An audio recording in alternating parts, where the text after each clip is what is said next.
There we go. All right, afternoon. How are we? I'm all right. How are you? Have you got any Oh, snow? nothing at all. It's grey, drizzly, horrible. Oh, that's sad because you must Yeah, be seeing all the pictures on everybody online else. of everybody with Yeah, yeah. snow. No, it's just grey, drizzly. It's cold, really cold, but it's just yeah, it's just grey. Yeah, that's quite dull, isn't it? We've got a little bit. I wouldn't say we've got a lot, and it's turned into slush as the day's gone on. Yeah, But yeah. I think that's it. Good. I think we can safely say snow, winter 2022, tick, Yeah, we've 10 done it. days before We've the got it. shortest day of the year. Yeah. Yeah, we've got it. Someone stupidly said to me today, very rarely does it snow twice in the winter. Yeah. You know it's going to snow now, coming up to the end of the week when everybody's trying to get to Olympia. No, no, that is definitely not allowed, nor are the temperatures that I saw at the weekend. Yeah, I was going to say I saw everybody was sort of out competing this weekend. You went to Tunbridge, didn't you? I went to Tunbridge on Sunday. I had fur-lined leggings on from Primark because everybody's raving of them right Yeah, now. yeah. I'm sure you've gone out and got yourself a Yeah, I pair. rushed. I rushed out the weekend to get some. But they were a godsend. I put those underneath my trousers and I had about four jumpers on. And somebody turned around and said to me, every single person that is standing in this vicinity right now is stark raving bonkers. Yeah, yeah, absolutely. It Yeah, was hideous, Stuart. I have never known, and it was cold. You know what it's like inside a venue. yeah, It was so cold in the main barn. It was just incredible, yeah, like yeah, horrible. I don't know how the ring party and how the judges coped. Lee Gibson did an amazing job. I'm not taking anything away from any of the judges because um, they all did a really good job. But he, on his Olympia courses, so the middle of the surface was frozen, even though that they'd got a tractor out and everything else. There was a yeah, section, and I think the dog walk had broken overnight in the ice. Or I don't know whether it was because of the ice, but he managed to replicate. I mean, in his briefing, it was like, "It's not the course I want to run. It wasn't the course that I set on paper, yeah, but you know, at the end of the day, what he tried to do is make it a fun Olympia course. Jesus, Stuart, he did such an amazing job. yeah, yeah, Such an amazing job. We did the A-frame twice. We did like tunnel, tunnel, tunnel, tunnel, tunnel, mhm. tunnel, like crazy, Yeah, yeah. crazy long stretch to begin with, crazy long stretch and he managed it, and That's he good. missed out.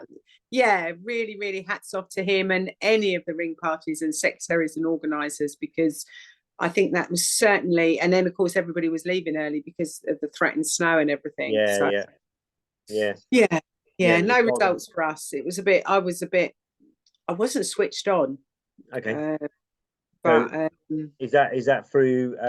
Would you think that's because you were so cold, or is that just because you haven't I had think the many? cold had an element to it. Yeah, I Yeah, definitely think that I found it very hard to, because I'm trying to eat healthily at the yeah, moment. yeah, So that kind of rules out a visit to the burger van.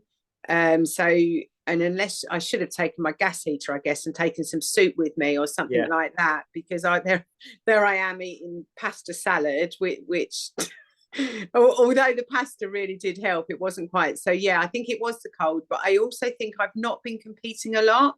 okay, Um, and also over the last 2 or 3 weeks, I live quite close to Dartford Tunnel, and I've had horrendous travel problems. So I've not yeah, been at training. yeah, okay, So I went to training this week. And that's the first time I've been in like 2 or 3 weeks. So I started running and I was like, oh, this yeah, is what it like. I forgot to tell you, Kippy. Like, and it was just a little lack of connection. I was, certainly wasn't rubbish. There was some really good bits in it. Absolutely amazing champ course, loved it. But we just weren't together. So, Um, do you think that we need to have sort of? I suppose, do we need to be competing regularly to stay in the right competitive mindset? Do you think having time off or too much time off so makes a difference? I think so. It's very hard to get the balance. I know we talked about mindset several times, haven't we? But um, I kind of, let's think about Olympia or Excel Yeah, on Friday. Um, I am so glad that I went to Tunbridge yesterday because by training last Wednesday, I've got a training session this Wednesday, which pray for me that I'm going to get there. I wouldn't normally be competing my dog and training. I would be giving him this week off. Yeah.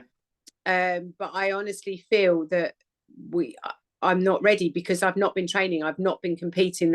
My last competition was British Agility Championships, which was a good few weeks away. Well, I think I've done Olympia since then. Beginning of November, I think, wasn't it? Yeah, so it's only sort of 4 or 5 weeks, but I do feel like to keep yourself on the competitive edge and with, you know, with everything else that goes on in the home and everything else, I think you've got to keep out there. And but then that's difficult as well, isn't it? Yeah, it's finding enough, like you say, finding enough headspace, isn't it, to put everything in and being able to switch from one to the other as well. I think that's always a problem. So I think when you're competing, that the competitive part of your brain is completely switched on all of the time, because you're, especially through the summer, we keep competing, so we keep that headspace there. But then when we stop competing, perhaps through the winter, and we lay off the shows a little bit more, other things creep into the space that we save for competing. Yeah, and it's like, how do you maintain that? Do you know what I mean? I mean, I don't remember. I didn't have as much going on this time last year, but I remember that I felt a lot more prepared. Although I feel more prepared this year because I never expected to be there again, to be honest with you. And having done an event, I know what to expect. The only thing, I think there's a bit of a parking issue going on, but I know what to expect. I know to allow myself plenty of time for parking, plenty of time to walk across the venue, etc., etc. Know what to expect during the day, what to take myself. So that in itself, I do feel more prepared walking into it. But competitively, Alan Bray, I train with him. He said to me, I said to him last week, on paper, if you look at the small dogs, I always look at, like, I should be 10. So there's only 10 dogs going. You look at small dogs. If every single dog went clear, I would finish 9th, maybe 10th. And he turned around and said to me, since when have we run agility on paper? Like, almost get your shit together, like, you know, like, what the hell are you thinking? And I'm like, oh, okay, shall I just go and do this and just to go and do that? And then I went into champ yesterday and I took off 5 layers before I even started warming up, and I'm like, oh, we're running. And I think I hit the first 3 jumps at like just snail's pace, really, because I just wasn't prepared. So like, how do you stay, and can the brain maintain that competitive edge all of the time without seeing some sort of fatigue?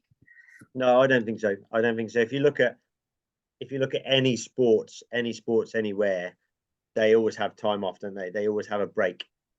Always. I know there's always competitions going on, but if you think of, let's say, if you go even with the Olympics, they train for like 3 years up until to make the Olympics, and that includes their competing, etc., etc. And once they've done the Olympics, you don't see them for 2 months, 3 months, 4 months. You know, they just disappear. Because and I listened to a few different podcasts with different people on, and all the athletes they have on there, once they've done their major event, they're off completely. They don't even look at doing training. You know, they don't even train. They just go, right, we're off, we're done. Yeah. And then they have, like, gradually, then over after sort of 3 or 4 weeks, they gradually start to go back into whatever they do, gently, and then they put their plans together and do whatever they're going to do. So in agility, I suppose we have to look at it from an agility point of view. It depends on how competitive you are, doesn't it? And what your I guess so. I mean, I am absolutely so thinking about Friday, I am absolutely thrilled to be there again. You know, there is no getting away from the fact that I'm like, wow, to compete there once, I was very lucky. To compete there twice, I'm extremely lucky and consider myself very proud, really, that we made it again. you know, it's an event that, as I said before, on paper, Kippy's not the fastest small dog out there, but he is tight, and he deserves to be there. And so to be there in itself and in its own right, I feel like, thank you. I feel so much gratitude. I owe I owe it to him and myself. I've been eating healthy now for the last 2 weeks. I probably should have started before, but I have been I have been eating healthy. The weather conditions, I've not been running as much as I would like to. I've not really ran for the last 2 weeks, really. I didn't, and then I had a really stinking cold last week as well. So you know, that was a bit shit, really, because I wanted to go out running and then I couldn't, because I just couldn't get my breath.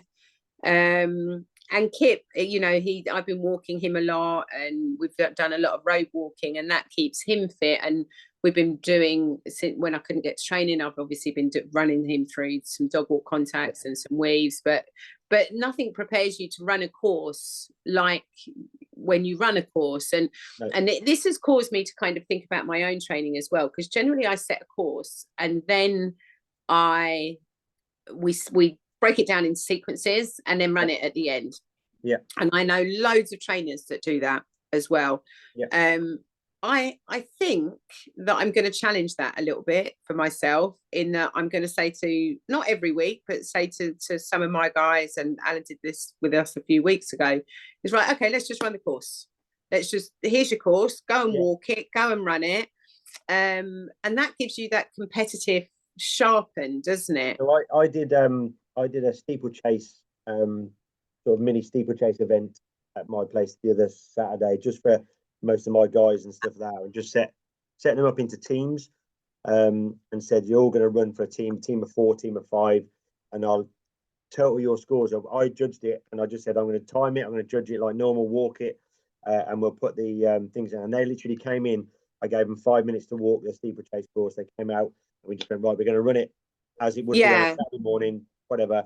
And we were talking about it, and the difference just walking the course makes when you tell somebody that you're going to time it and score it. Just that's true. Completely different. And like, you know, they were making mistakes on what was, I'm not going to say a simple steeplechase, just a steeplechase course.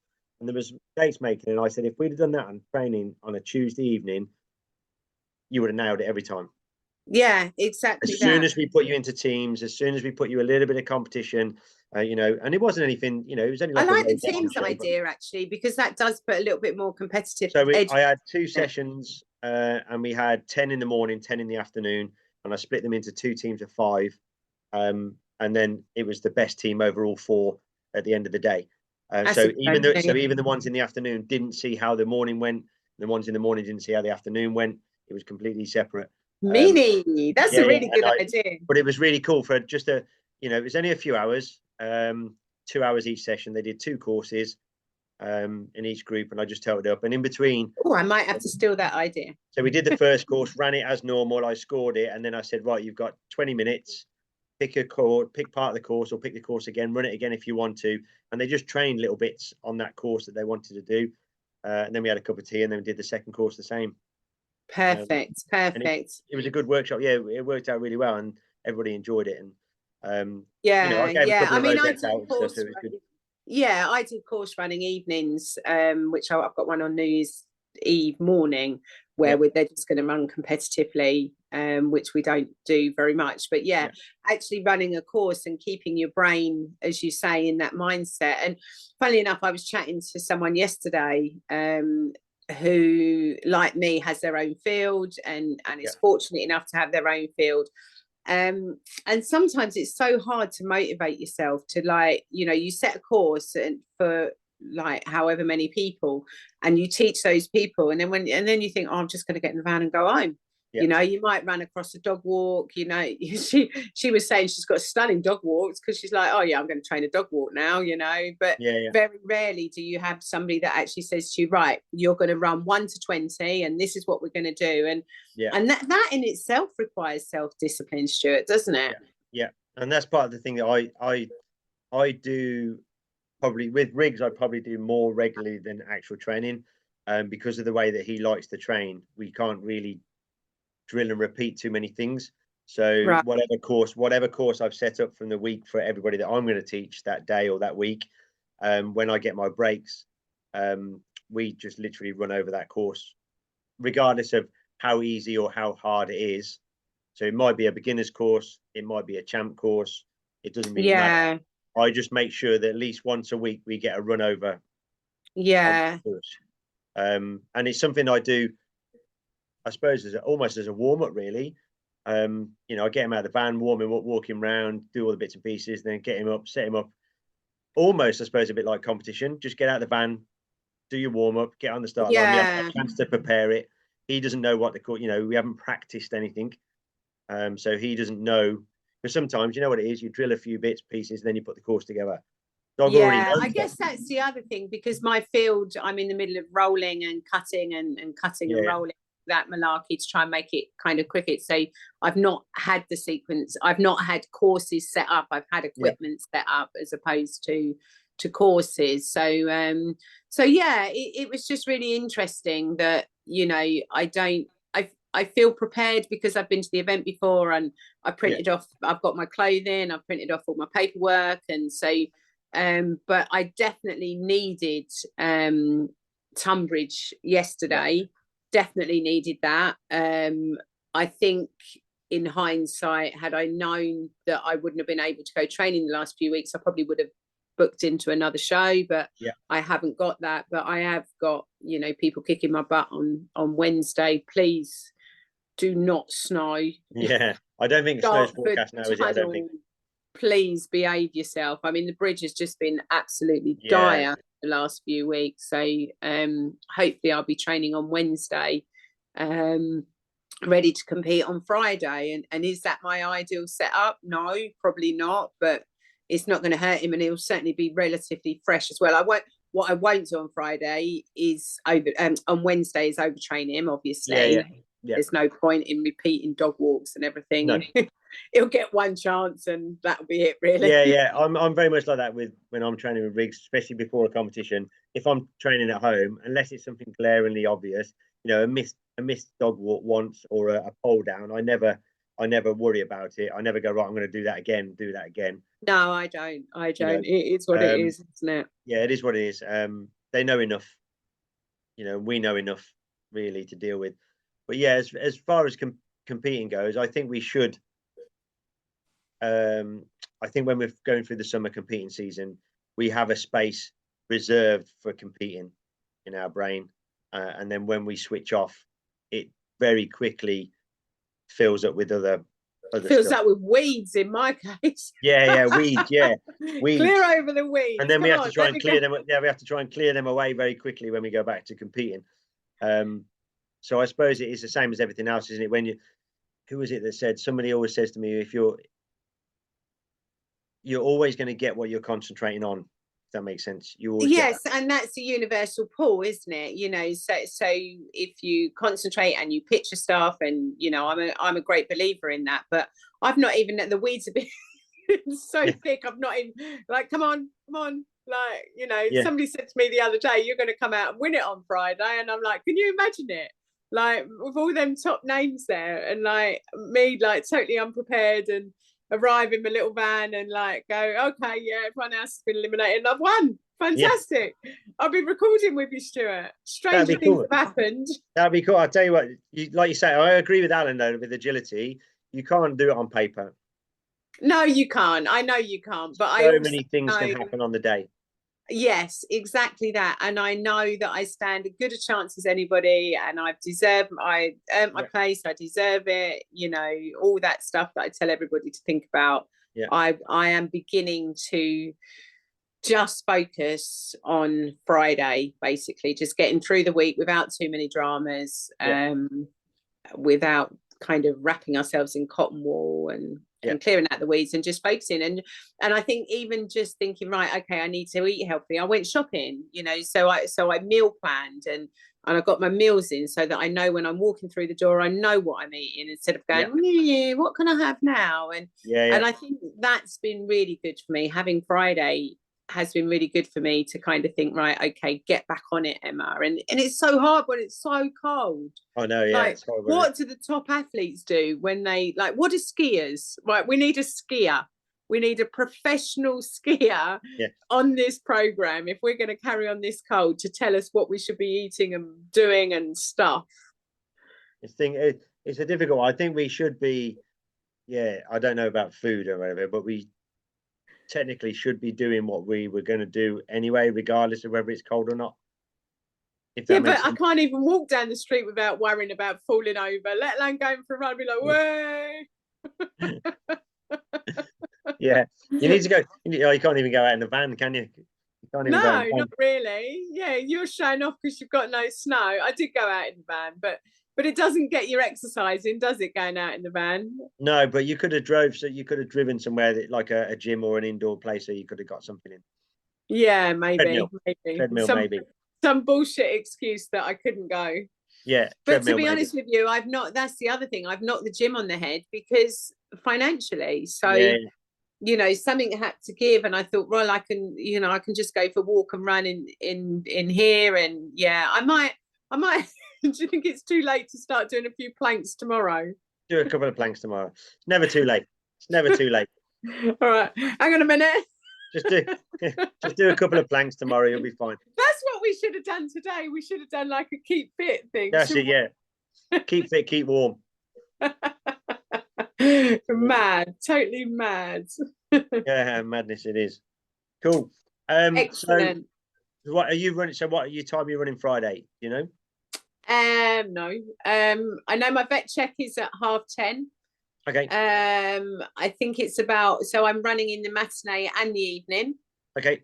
So I think I know the evening program we're second event in. I can't remember the afternoon. I think we're about second or third event in again. So probably about 1:30 and then about 6, 6:30, I think, something like that. So you're driving down there Friday morning? Yeah, I'm very lucky in the fact that it's only an hour away, but I'm very unlucky in the fact that I probably got to allow 3 hours to do that 1 hour.